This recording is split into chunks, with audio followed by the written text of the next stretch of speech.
once you act like you didn't know they was in the church. Hmm? Oh, the Reverend Gully is funny. Oh, all the little jokes we used to tell about the choir director, the music director. Y'all crazy? Hmm? And then long ones like you make like, oh no, it goes on. Okay. And y'all knew y'all wasn't hating against gays. Matter of fact, we were told they were smart. They was all intelligent, had good jobs, latest fashions. Hmm? And then now we hear from our children. You notice the more you talk, I heard a guy on the radio today. My nephew was walking out, I snatched him back in. You ain't walking out here with these. There's a whole lot of these youngsters you ain't gonna snatch on.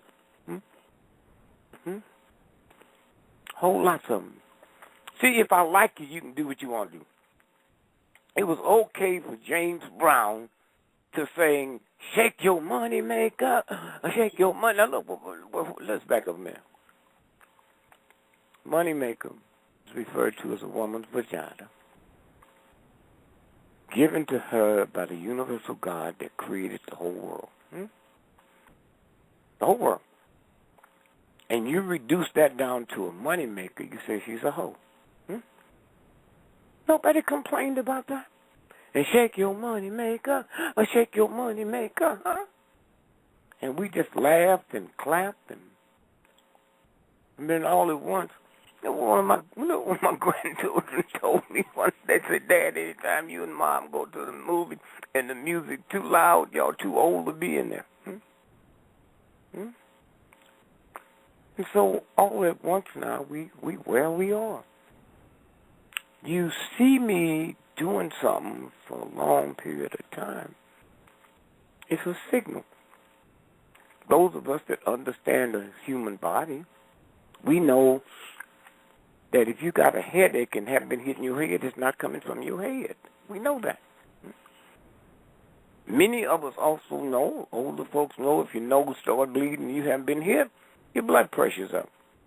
And they know not to stop the bleeding because you're about to have a stroke.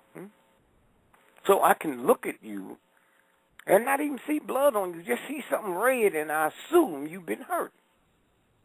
You can have somebody throw some red paint on you, and I see you stumbling down the street. I think you've been hurt.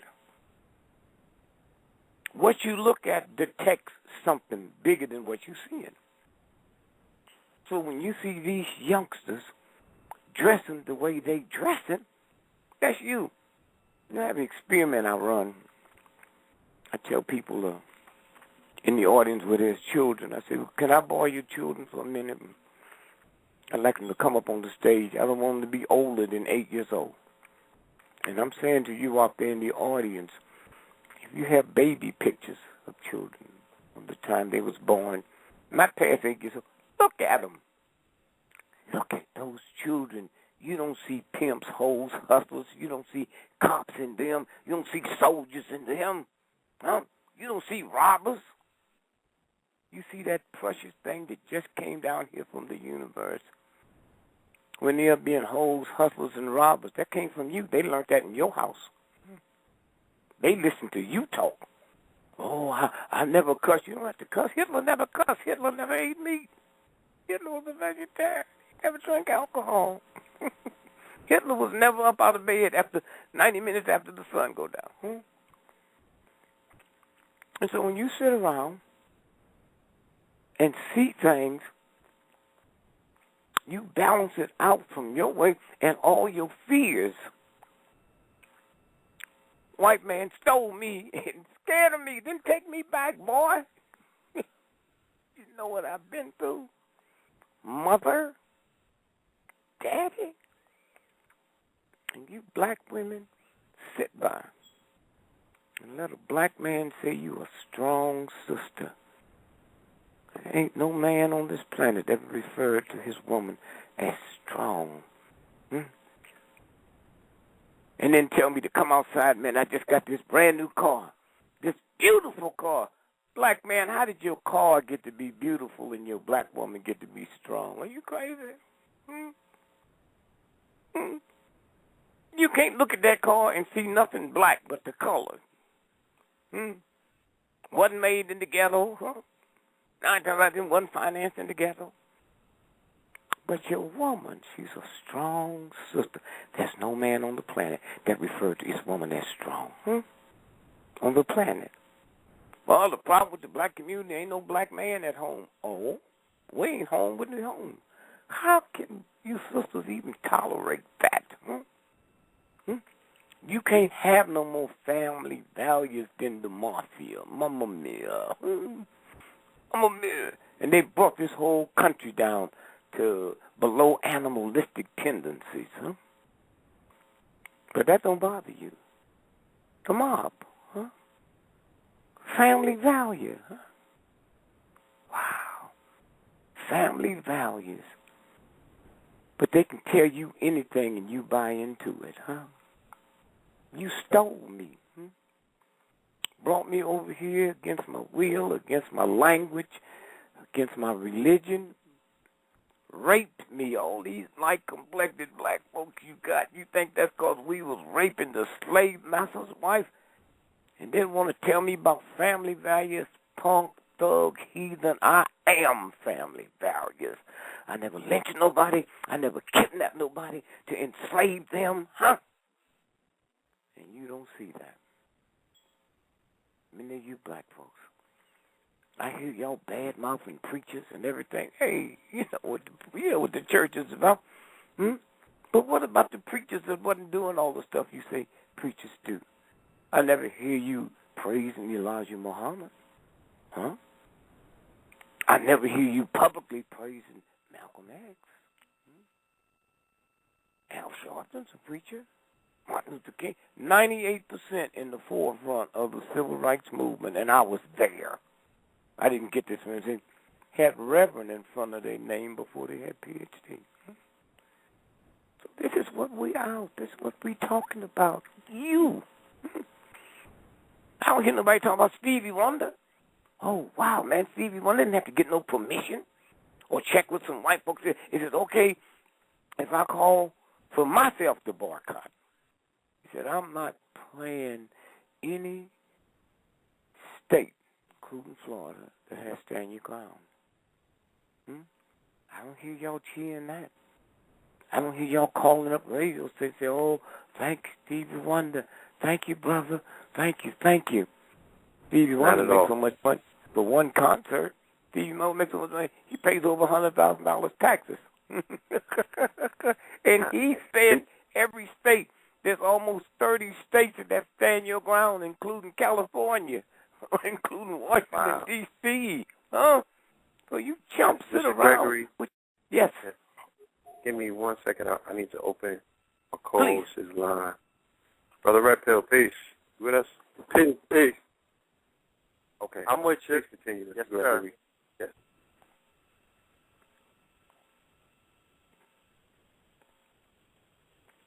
Are we still here?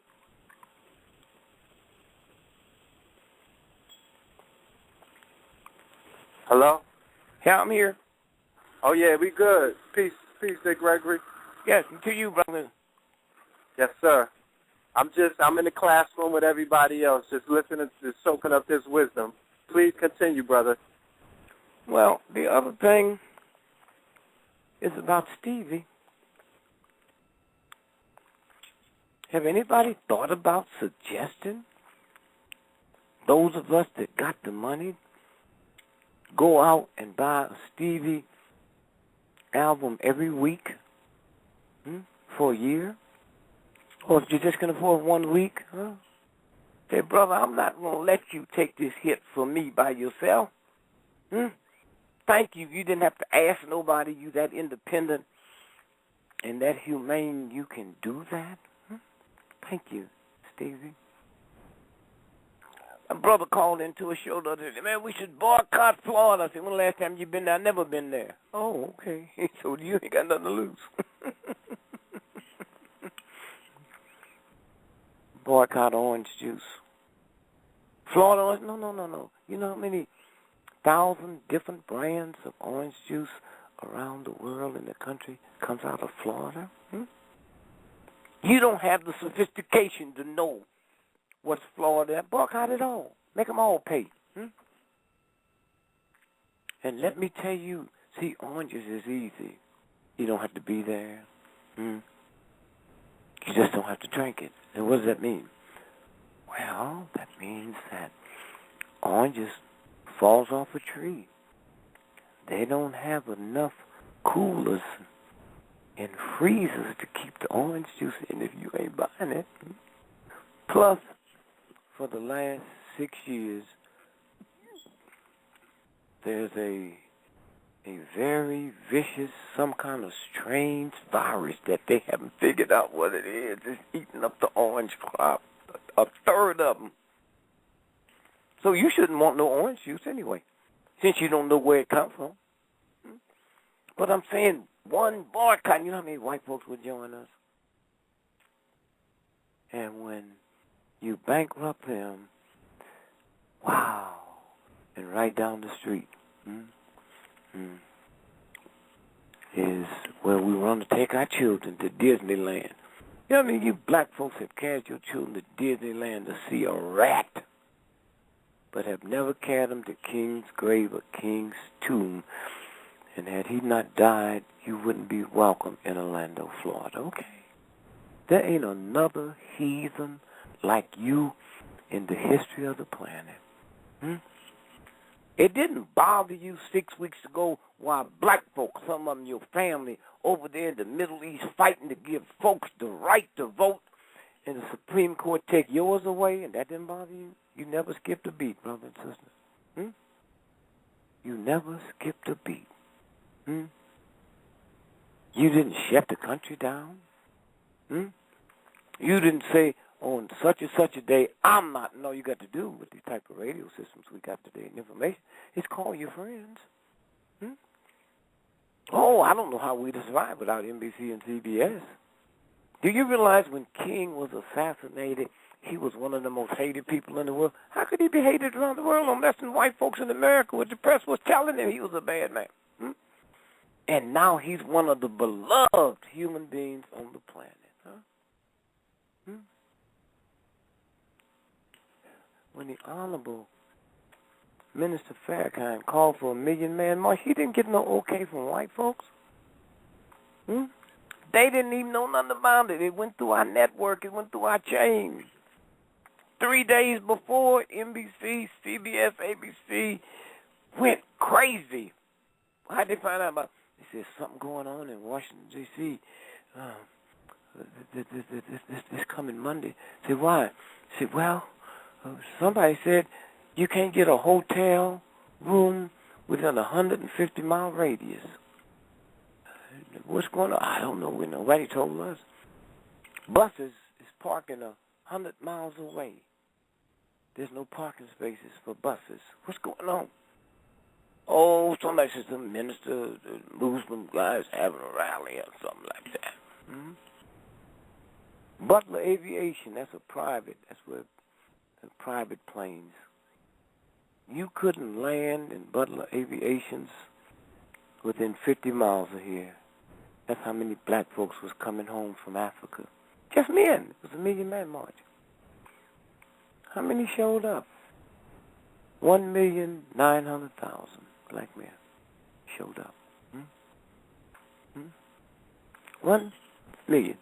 Only 2 arrests that whole day. One was a redneck cracker white boy who was so dumb and ignorant on 14th and U, he called in a bomb scare, and he was so dumb they kept him on the phone talking long enough to go there and arrest him while he's still talking. And the other one was a Asian selling hot dogs without a permit. I brought my sons in. I said, look, I want y'all to go to bed early because we're going to get up at 3 o'clock in the morning and go for a walk. I'm going to show you something. So we got up and we went over to where the speakers was going to be, the 1 million man march. And it was thousands of people had been there all night. And I said, this is a little too early. I want to come back here again at 8 o'clock and bring you on. And we walked through the crowd. Most of them folks there was not Muslims. They was ordinary black